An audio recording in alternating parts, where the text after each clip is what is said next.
mereka sentiasa mengadu dan berkata bahawa ini tidak adil. Maksud saya, lihatlah yang ini. Disuruh cakap. Kuan. Madam.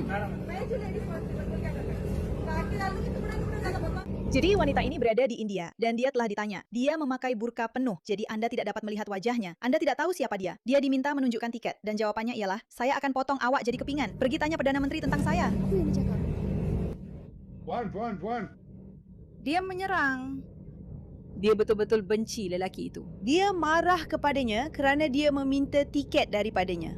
Begitulah di atas tulangnya. Dia menutup dirinya, jadi kamu tak akan tahu siapa dia. Maksud saya, memang berani betul, berani sungguh orang-orang ini yang betul-betul percaya bahawa hanya kerana mereka menutup diri, mereka boleh buat apa saja yang mereka mahu tanpa dikenakan apa-apa tindakan.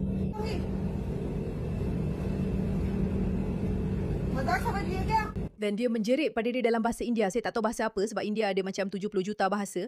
Tapi dia betul-betul cakap, tidak, awak tidak. Tidak, saya tak akan bagi tiket saya. Saya tak akan bagi tiket saya. Semakin ramai wanita-wanita ini buat perkara yang menyalahi undang-undang semasa mereka menutup diri dan mereka percaya mereka boleh terlepas sebab mereka akan mendakwa itu rasisme. Anda ada satu lagi jenis video di mana mereka membuktikan betapa sedikitnya mereka berminat untuk berintegrasi dan betapa mereka sanggup membuat dakwaan palsu setiap kali ada masalah walaupun tindakan mereka sendiri tidak boleh diterima. Anak perempuan saya OKU dan pasangan anda letak kereta di tempat letak kereta OKU. Gembira dapat berjumpa dengan anda. Betul ya, jadi saya tertanya-tanya kalau saya boleh ambil ruang ini sebab anda nampaknya tidak mempunyai sebarang kecacatan. Jadi anda boleh lihat apa itu OKU. Betul.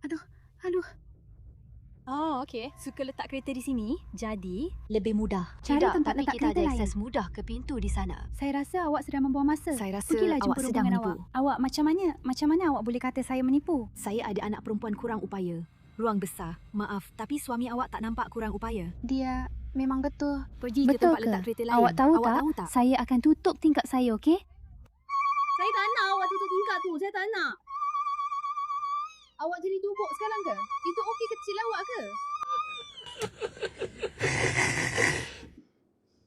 Maksud saya, apa sebenarnya ni? Dia duduk di situ dengan burka dia di tempat orang kurang upaya. Saya tak tahu pun kalau dia kurang upaya. Sejujurnya, saya tak peduli. Tapi hakikatnya, wanita tu datang dan cakap, saya ada anak perempuan kurang upaya. Saya betul-betul perlu guna tempat ni.